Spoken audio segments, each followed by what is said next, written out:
That night, the 8-year-old girl walking into Castro didn't think anyone would notice her. After all, there were thousands of fans all there to see Sylvester, to fall under his spell. But what Elena Ramirez carried in her hand wasn't just a concert ticket. It was a faded photograph. On it, a smiling young man. Her brother Miguel. The brother she'd lost a month ago, the one who'd made Sylvester's music the soundtrack of his life, who'd said, "This song teaches me how to be real." Elena didn't know that something would happen on stage that night. Sylvester would notice one face among thousands. And for a moment, time would stop. Because some stories get rewritten under stage lights. Before we dive deeper, if you're moved by stories of music, memory, and moments that change lives forever, subscribe to our channel. What happened between Sylvester and Elena that evening in 1979 became one of the most powerful testaments to why art matters. The summer heat of 1979 clung to San Francisco like a second skin. Inside the Castro Theater, anticipation crackled through the air. Elena stood pressed against her mother's side, feeling impossibly small in the sea of glittering bodies. Sequin jackets caught the lights like disco balls. Platform shoes tapped rhythms on the worn carpet. Everyone seemed to belong to this world except her. She was just a kid in a borrowed dress, clutching a photograph that was becoming damp from her sweaty palms. Her mother, Rosa Ramirez, had debated for weeks whether to bring Elena here.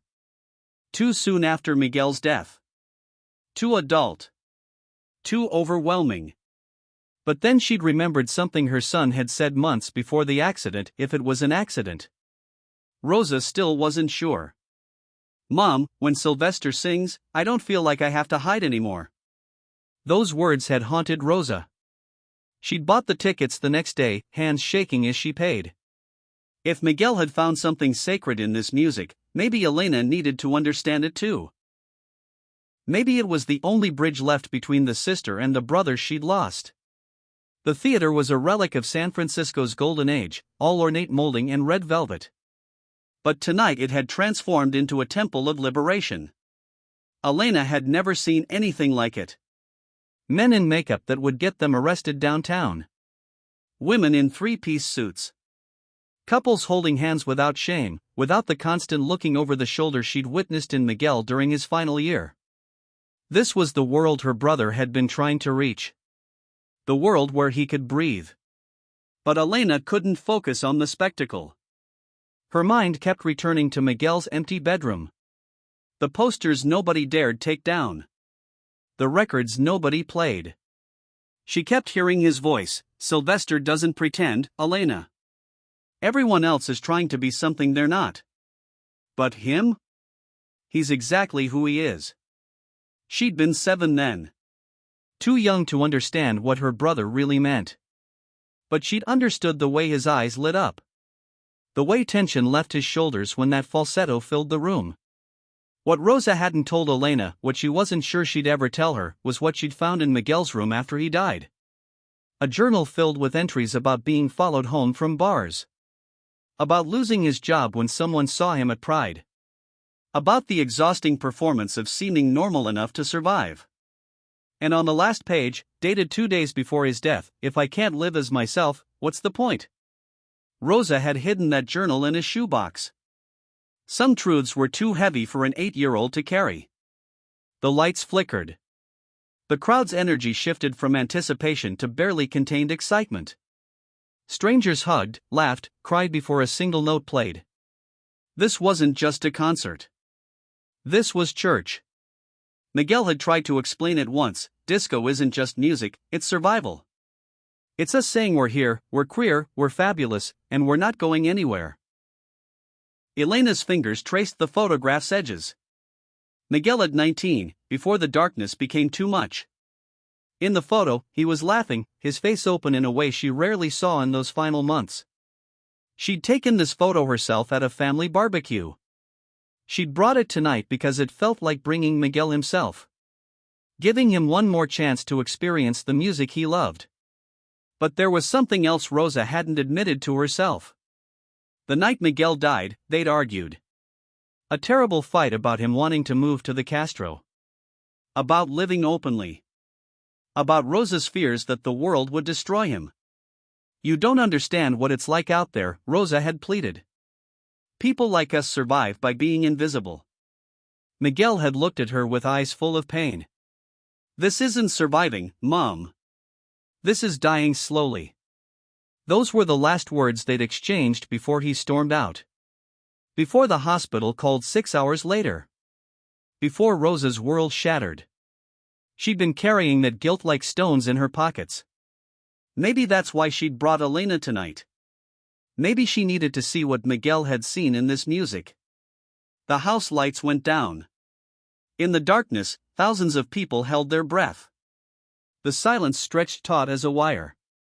Then the first notes rang out, a pulsing bass line from the earth itself, followed by synthesizers that sounded like starlight turned to sound. The crowd erupted before Sylvester even appeared. When Sylvester stepped into the spotlight, Elena felt the air change. Like watching lightning strike in slow motion. He wasn't wearing a costume, he was wearing possibility itself. Silver and gold sequins covered every inch of fabric. His cape swept behind him like otherworldly royalty. But it was his face that held her attention. Even from their middle section seats, she could see genuine emotion there. Vulnerability and strength mixed together. This wasn't someone putting on a show. This was someone showing his actual soul to strangers. The opening number was Dance, Disco Heat. The crowd moved as one organism. Bodies swayed. Hands raised toward the stage like flowers to the sun. Voices joined together in harmony that transcended the individual. Sylvester commanded the space with nothing but his presence and that voice, that impossible falsetto that seemed to come from beyond the physical world. Her mother wasn't dancing. Rosa stood still, tears streaming down her face. Elena knew without asking that she was seeing Miguel in every person who moved freely to this music. 3 songs in, the energy kept building. Sylvester was a master conductor, creating waves of ecstasy and releasing them in explosions of pure joy. But Elena noticed something else. Every so often, his smile would slip, revealing something underneath. Pain, maybe. Or exhaustion. The weight of being a symbol rather than just a person. What nobody in that theater knew, what wouldn't be public for years, was that Sylvester was already watching friends get sick with something doctors couldn't name. Strange pneumonias. Mysterious cancers. Beautiful young men wasting away. The epidemic hadn't been named yet. But in the Castro, people were whispering. Something was wrong. Something was coming. And Sylvester, standing on stage in sequins and platforms, was singing about feeling mighty real while privately terrified about the future. But he kept singing. Because that's what you did. You celebrated while you could. Elena felt her attention drifting. She was 8 years old. Despite the spectacle, she was tired and wanted to go home. She looked down at Miguel's photograph and felt the familiar ache. He should be here. Not her. She closed her eyes, fighting tears, wishing she could ask Miguel one more time why this mattered so much. That's when it happened. Elena felt her mother's hand grip her shoulder hard enough to hurt. She looked up at Rosa, whose face had gone pale. Elena followed her gaze back to the stage. Sylvester had stopped singing mid-verse. The band kept playing, uncertain what was happening. The backup singers exchanged confused glances. This wasn't part of the show. Sylvester was walking slowly across the stage, his eyes scanning the audience with laser focus. He was looking for something. Or someone. The crowd's energy shifted from celebration to confused curiosity. What was he doing? Why had he stopped? Sylvester moved to the edge of the stage, his platform stopping inches from where would met air. He raised one hand to shield his eyes from the spotlights, squinting into the darkness. The silence was electric with tension nobody understood. And then his gaze locked onto Elena. She felt it like a physical thing, a tension cutting through thousands of people, landing on her with pinpoint accuracy. Her breath caught. Her mother looked down at her with alarm, following her sightline back to the stage. Sylvester was pointing. Not generally at their section. Specifically at the small girl with dark braids and a photograph clutched in trembling hands. He beckoned with one glittering finger. Come here. Elena's heart pounded louder than the music. Rosa gripped her shoulder tighter, and both of them felt Miguel's presence so strongly it was almost physical. The crowd had gone silent. All eyes swiveled between Sylvester and the little girl. Then something miraculous happened. The people between Elena and the stage simply moved aside. Hundreds of strangers stepped back, creating a clear path through their midst. Men in leather made room. Drag queens in impossible heels separated. Women holding hands opened space. The first miracle of the evening, that thousands would wordlessly decide to make space for one grieving child. Elena looked at her mother, terrified and thrilled. Rosa nodded slowly, tears streaming. Go, Mija. Miguel is with you. The photograph was in Elena's hand. Each step toward the stage felt like walking through water. Everything slowed down and dreamlike. The corridor seemed to stretch forever. She felt the weight of thousands of eyes. The band kept that soft groove going, stretching it out. When Elena reached the stage, Sylvester knelt down, bringing his face level with hers. Up close, his makeup was elaborate gold shimmer on his cheekbones, eyeliner extending into wings, lips painted deep purple. But underneath the artistry, his eyes were gentle. Human. The eyes of someone who understood pain intimately. Hello, beautiful, he said. His speaking voice was surprisingly soft, intimate. It carried a trace of the South, gospel-tinged warmth. What's your name, baby? Elena, she whispered. Elena, he repeated, making it sound like a song. That's gorgeous, honey. Now tell me, why are you here tonight? What brought you to me? Everything Elena had been holding back for a month came flooding out. All the confusion and grief and desperate need to understand why Miguel wasn't here anymore. She held up the photograph with a shaking hand. Sylvester took it carefully, reverently, holding it with both hands. He studied Miguel's face. Something passed across his features, recognition, not of the person but of the type of loss this represented. In 1979, in the Castro, death was already touching their community in ways straight America didn't acknowledge. This is my brother, Elena said, her voice stronger now. His name was Miguel. He loved you. He loved your music so much. He said it made him feel real. The word was hung in the air like smoke. Sylvester's eyes closed briefly. When they opened, they were bright with tears he didn't hide. He knew. How many times had he been handed photographs of the dead? How many times had grieving people approached him with artifacts of lives cut short? He loved this song especially, Elena continued. You make me feel mighty real. He said it taught him how to be himself. He said when he listened to you sing, he didn't have to pretend anymore. Sylvester handed the photograph back with both hands, treating it like the sacred relic it was. Then he stood to his full height and turned to address the crowd. The theater went silent. His voice carried to every corner without amplification. A voice trained in churches, in gospel choirs. Ladies and gentlemen, he began. The crowd leaned in as one. This beautiful young lady has reminded me why we do this. Why we gather when the world tells us to hide. Why we dance when they tell us to sit still. Why we sing when they say our voices don't matter. Why we dress in sequins and feathers when they say we should disappear. He turned back to Elena. Your brother Miguel understood something that takes most people a lifetime to learn, baby. He understood that being real, being truly, authentically, unapologetically yourself is the bravest thing anyone can do. And you know what? He was absolutely right. This song isn't just about dancing.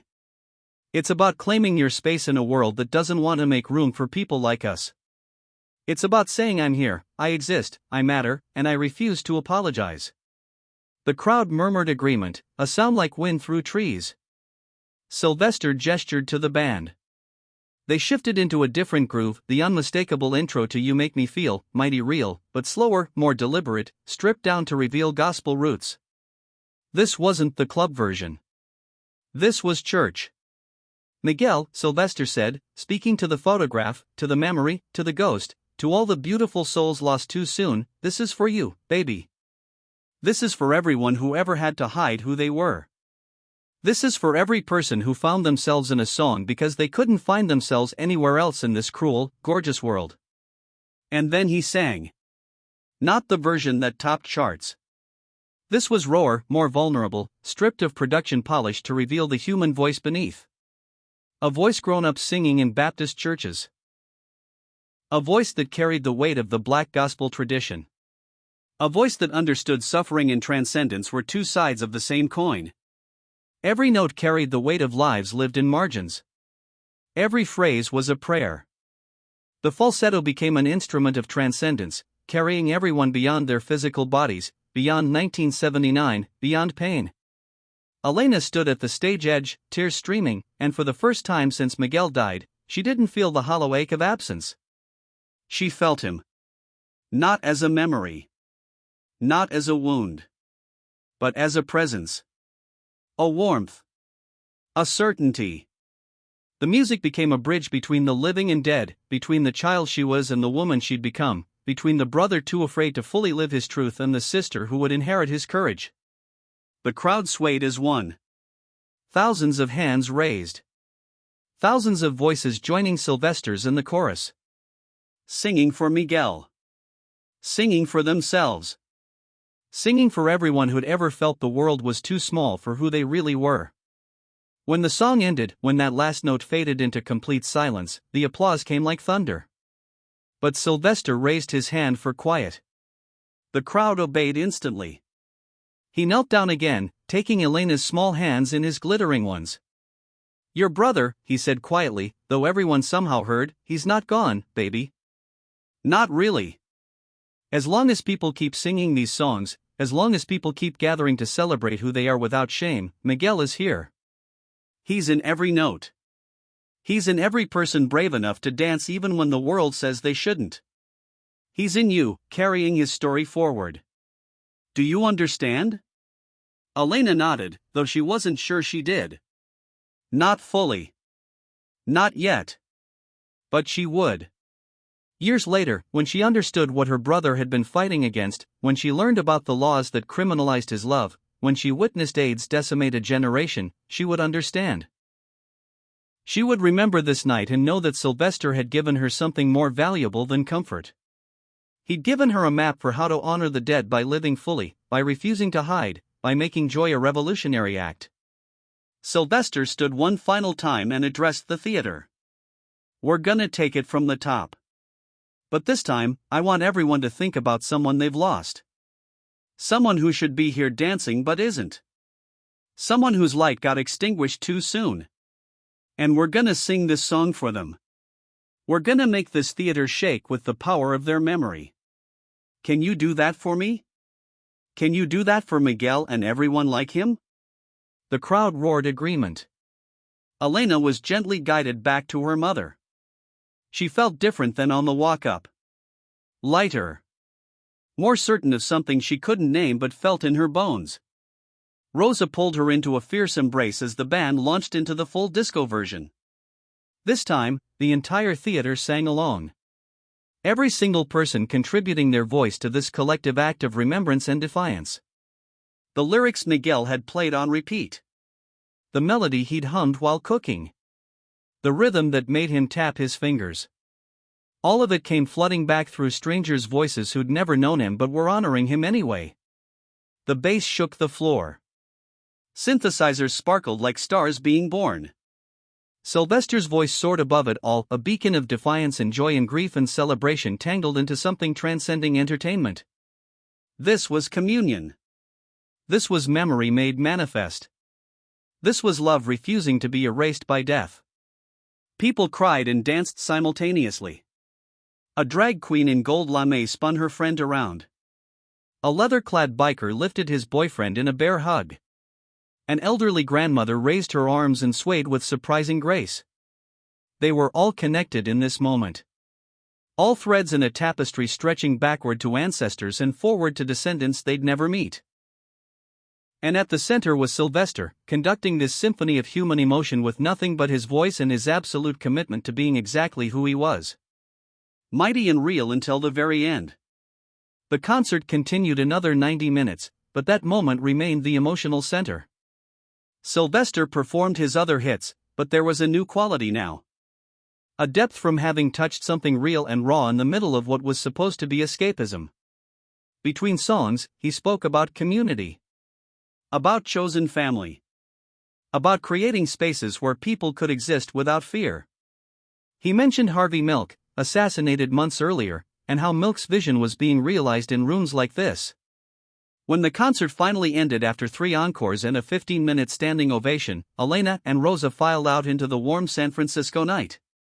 The Castro streets were alive with concertgoers, their laughter and singing filling the air. Rosa held Elena's hand tightly as they walked toward the bus stop, neither speaking at first. What could you say after something like that? Finally, Rosa broke the silence. Miguel would have loved that you were brave enough to walk up there tonight.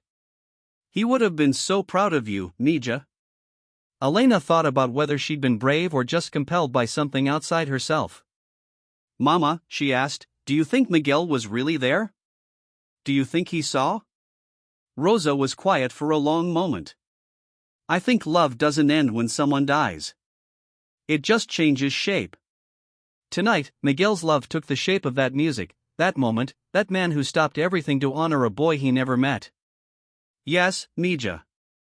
I think Miguel was there. I think he'll always be there, in every note of that song. Years would pass before Elena fully understood what she'd witnessed. She'd grow up carrying Miguel's memory like a compass, using it to navigate toward authenticity and service. She'd learn about the AIDS crisis that would devastate the Castro, taking Sylvester himself in 1988.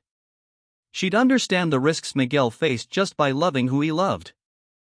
But she'd also carry forward the lesson of that night that visibility matters, that joy is resistance, that community can transform grief into something bearable, even beautiful.